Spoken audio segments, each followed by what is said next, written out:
A very good morning to all of you. And for all our foreign guests, a warm welcome to Singapore. In Singapore, when we say a warm welcome, we also mean the weather. Good to see all of you here. Good to see all of you back in Singapore.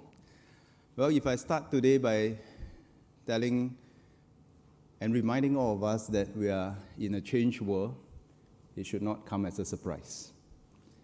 For everyone in the audience here, if I say that not only has the world changed, but the world is going to change even more, and perhaps in more unpredictable ways, it should also not come as a surprise.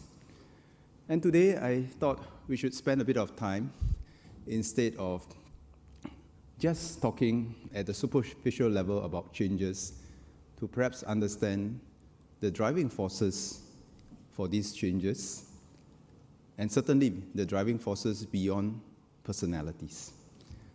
Then perhaps we can think about what we are going to do in Singapore and what we are going to do together on the global stage. Now today, as we stand here, I think many of us can be justifiably worried about the future. And for many of us, I think we are paid to be worried ahead of times.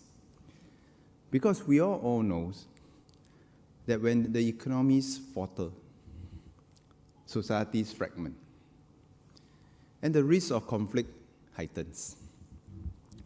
When people feel that they are left behind, many will turn nativists. When societies feel that they are left behind, they turn protectionists. And we soon find ourselves in a downward spiral: economic stagnation, societal rift, protectionist measures, and the negative cycle goes on. But such trajectory is neither new or unavoidable. It's not new because if we recall our own global history to almost 100 years ago, we face rather similar challenges. Not exactly the same, but rather similar. In the late 1920s and early 1930s, we had the Great Depression.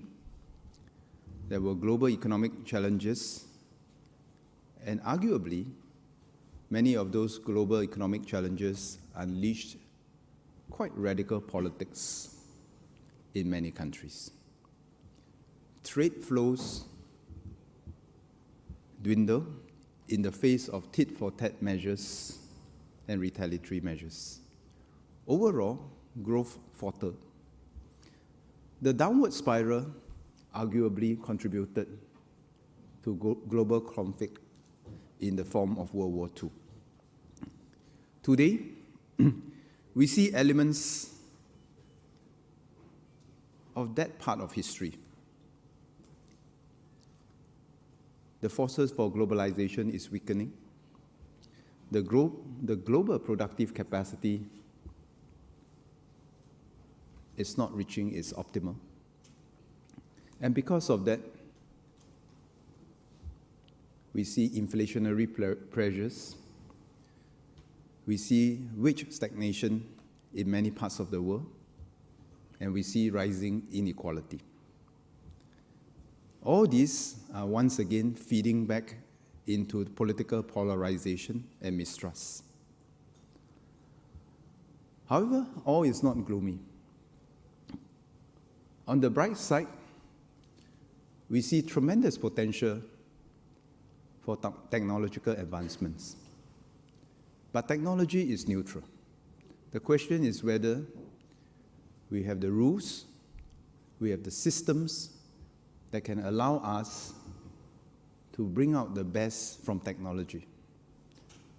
Or will we end up in a situation where, without those guardrails, rules, that technology itself may not only fulfill its potential, but can become a negative force in itself. So then the question is, where do we go from here? where do we go from here? I think there are two possible scenarios, broadly, to bookend the range of expanded scenarios that we have to think about. On one extreme end of the scenario, we are likely to see the world continuing to fragment, different countries going into different blocks, and overall, the global economic potential is diminished because we are all trying to optimize at the local level. And we all know from economics that optimizing at the local level can never be as good as optimizing at the global level. So that's one end of the spectrum. Of course, the other end of the spectrum is this dream that we will once again return to the we all live happily ever after model, where we see greater global integration, all coming together to build rules for the future, for the common good. I would argue that both extreme scenarios are not the most likely. The question is, within these two bookends, where will we more likely to end up? That is not a path that is entirely dependent on luck. That is something that all of us here can do something to define that balancing point or to achieve that balancing point that we wish. But to do that, I think we have to first understand the driving forces that are causing all this at this point in time. And the real problem for many countries, for their inability to take action together to bring for a more integrated world, basically boils down to domestic politics. No country without strong, cohesive society, without strong domestic support, will have the confidence to take measures that will promote more integrated growth, more integrated economic development in the world. Because for us to come together to set new rules and guardrails, it requires confidence. Confidence to say that this set of rules will be better for all of us. Sometimes we win more, sometimes we win less, but overall we can all win together. But many countries, when they are not confident, they will be caught up in their own domestic politics. And without strong, principled leaders, it will be easy to fall into the trap of populist politics, where leaders will appeal to the here and now and not the long term, where leaders will appeal to the easy solutions. Take the example of the growing disparity domestically between those who are able to keep pace with globalization and those who are not. What is the right solution to narrow the gap for everyone to move along and to see that everyone can benefit from this process and everyone has an interest to upkeep this process? I would say that the correct solution, but the toughest solution, is to remind ourselves that we all have a responsibility to help those who are left behind to keep pace. That is easy to say, but difficult to do, because it will require public expenditure, political will, to see through programs to retrain our people and upskill them in order to keep pace. It is not something that can be done within one political term. It is not something that leaders who are only focused on the short term may focus their minds on. But to me, that is most important. Because at the end of the day, to narrow the inequality or the disparity in the distribution of the fruits of success cannot just be about a game of redistributing in order to get more votes. We need to keep growing the pie. We need to make sure that those people who are left behind, either absolutely or relatively, have the chance and the hope to keep pace.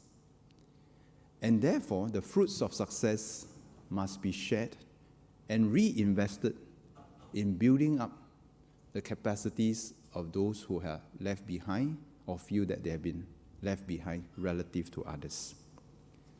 So these are real issues that require political will and a government system that can deliver. Without that, we will be caught up in the nativist instincts and the protectionist instincts, which will never allow global cooperation to flourish. So that is my basic hypothesis. What are we doing in Singapore amidst all these changes? Well, we will certainly adapt our ways of how we build partnerships with the rest of the world. But I would say that we will double down on 4 things that we will not change. 4 man-made advantages, or 4 man-made competitive advantages that we will not change. There's a Chinese saying that 以不变应万变. Stillness to counter the ever-changing world. And what are some of these 4 core principles that we will not change? First, our first man-made competitive advantage is this, that we will continue to make sure that we have the political stability so that we can have the policy consistency and continuity. I have been the defense minister, I have been the trade and industry minister, I have been the education minister.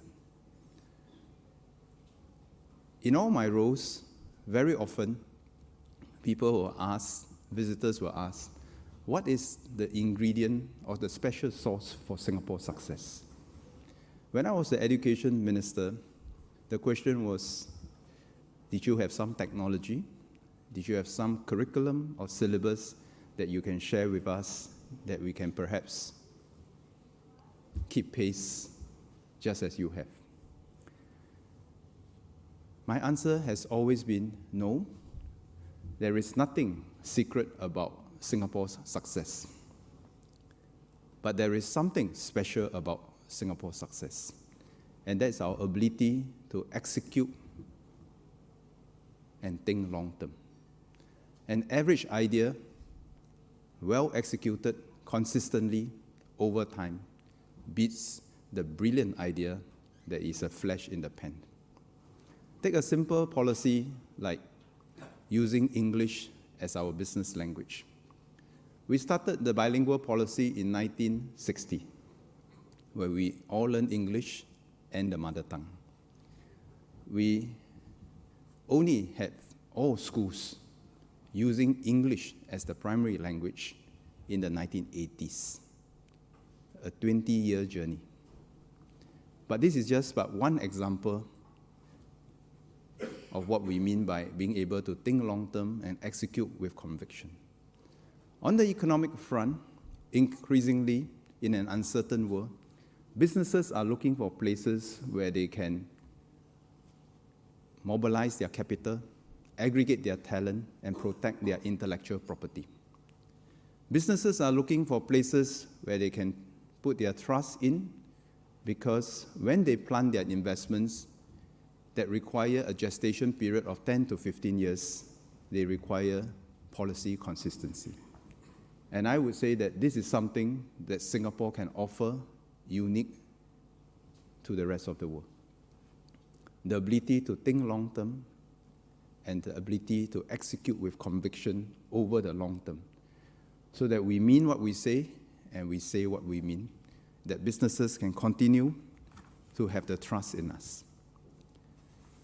In a world of rapid change, the second thing that we will double down on is the rule of law, the consistent and fair application of the rule of law. But I want to stress this.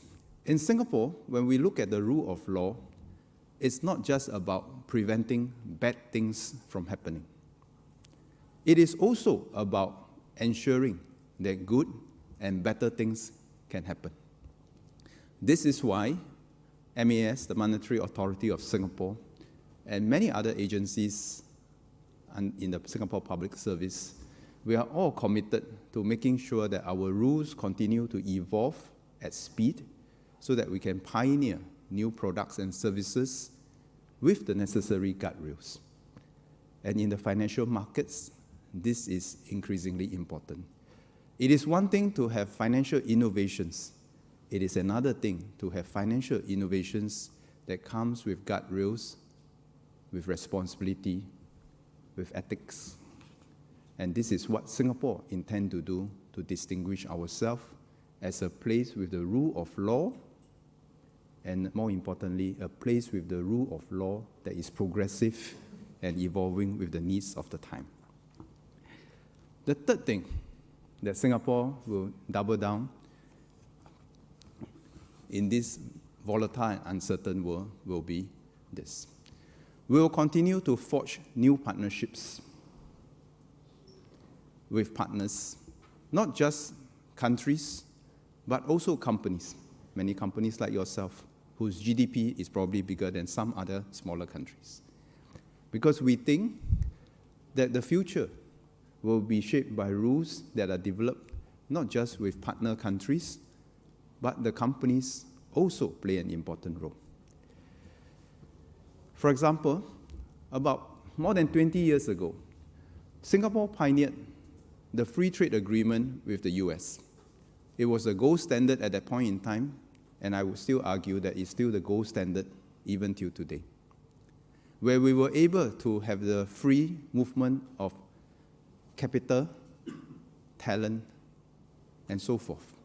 And it allows both of us to partner each other to seize the new opportunities. So notwithstanding this, we have not rest on our laurels. When the digital economy came along, we initiated the Digital Economy Partnership Agreement. That was my time in MTI. My team thought that it was necessary but not sufficient to just keep improving what we have done on the FTA side. We need new rules. We need new rules for the new digital economy. And that's why with like-minded partners like New Zealand and Chile, we started the DIPA series of agreements, and it has since grown. And now we'll continue to do so, even in the partnership for the future investment and trade, or what we call FIT. Again, with like-minded partners to try to contribute our efforts to uphold the rules-based order, to uphold and reinvent a new set of rules that will continue to promote mini plurilaterals or multilaterals so that we can continue to benefit from globalization and integration. And we will continue to do that because there is nothing to say that it's inevitable the world will fragment. Because I believe businesses and many other countries continue to believe in the potential of a more integrated world. And that is where we will continue our effort. Last but not least, Singapore will continue to double down on our investment in our people. And when we say our investment in our people, as the then Minister for Education, I have said this, and I'll continue to say this. It's not about just investing in the first 15 years to give our people a solid foundation in math, in science, in languages. More important than that, nowadays in the world, we need to invest in the next 50 years beyond the schools. Because whatever we learn in the school is but a foundation. Whoever in the world that can continue to invest in its people beyond its school years and keep its people always at the cutting edge of technology, ideas will be the winner in the new uncertain world. We started this more than 10 years ago with what we call the Skills Future movement. We have made progress, but we are humble enough to know that much needs to be done. We have an objective that if the work span in any particular company is going to get shorter and shorter, if the lifespan of every major Fortune 500 company is going to get shorter on average, then the speed at which we need to retrain our people must keep pace. And that is why our emphasis is not just on the basic compulsory education in the first 15 years, but the lifelong continuing education of our people for the next 50 years. And this is how we will not protect jobs, but we will protect our people. We'll help our people to make sure that they can earn their keep so that they have the dignity and respect that comes from work. This is also the way that we can keep our society cohesive and united, and not be divided by the unequal distributions from the fruits of growth. And this will form the basis of how Singapore can continue to be cohesive, coherent, and confident in the way that we approach the rest of the world's challenges. Now, having said that, beyond Singapore, let me just come back to this point about where we all can work together going forward. All of us here in this room are probably leaders in different industries and different sectors. And all of us will have a role, have a responsibility, and the agency to shape the outcome of where we want to go from that two extreme bookend that I described. Governments can set policies, but markets, industries, and enterprise will shape the outcome. There is room for all the leaders in this room because you command the resources and you have the ideas to take us to a better place. None of us in this room should be a bystander to change, but instead we can be the architects of change. And so what can we do as industry leaders, as corporate leaders? I would suggest two things. First, it is our responsibility and within our agency to push for new models of collaboration. Your voices, your desire for greater global collaboration, greater integration, fresh set of rules to guide the new economy, your voices must be heard in your respective countries at the political level. You must give confidence to your own leaders that this is what the business community and the market desire. You will have the responsibility, you will also have the agency to try to counterbalance the worst of the nativist instincts that comes from the uncertainties that our people are facing. But on the other hand, if we succumb to our own protectionist tendencies in the corporate world, then it will be quite a different world. Then it will be what we call a prisoner's dilemma, where each and everyone try to optimize our own outcome, but we end up with a worse collective outcome. So I think all the corporates have a responsibility to raise your voice for the kind of world that you want to see, and hopefully it's a more integrated world with guardrails, with new rules, fit for purpose for the new economy. The second thing that I think all corporates can do is to invest in our people, to grow our own timber. I say this not to ask you to do charity or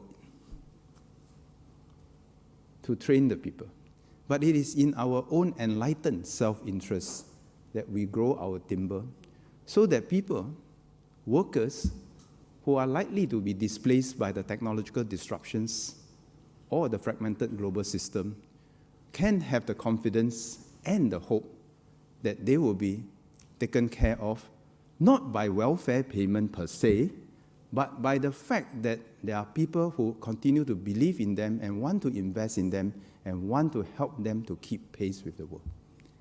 I say self-enlightened interest because the people, the workers, are also the electorate. When the people, the workers, the electorate, all of them are the same, see the hope and the prospect for a better future with the current system, with corporates playing their role, then I think they are more likely to support the current system. And that would help us to stave off the worst of the nativist and protectionist tendencies. But on the other hand, if corporates do not invest in the talent management and the talent development of our own people, then I think there will be many more who will feel that they are going to be left behind or fear that they're going to be left behind, and they will question why should they continue to support the system. So I think these are two simple things that corporate leaders all over can join hands to do. Develop our people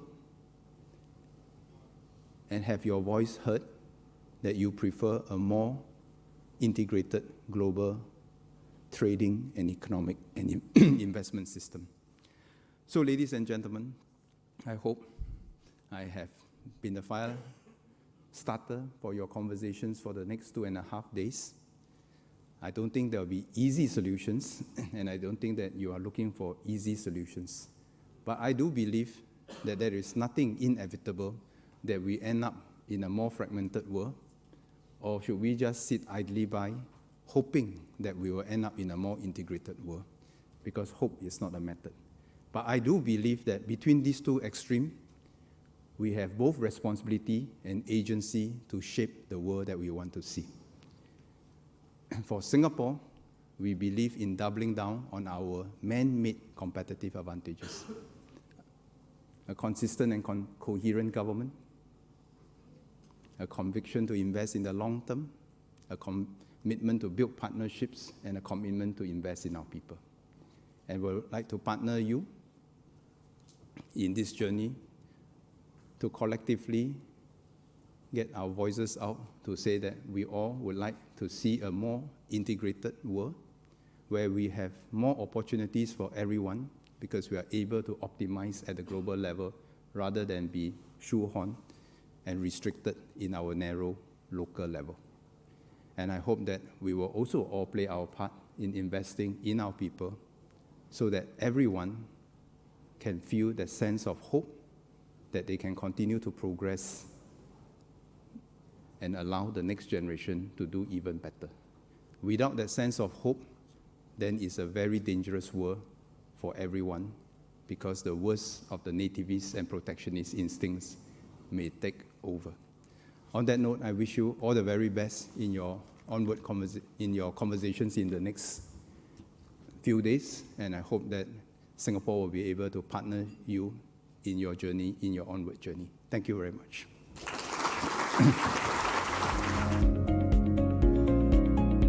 Welcome to the panel on Global Overview.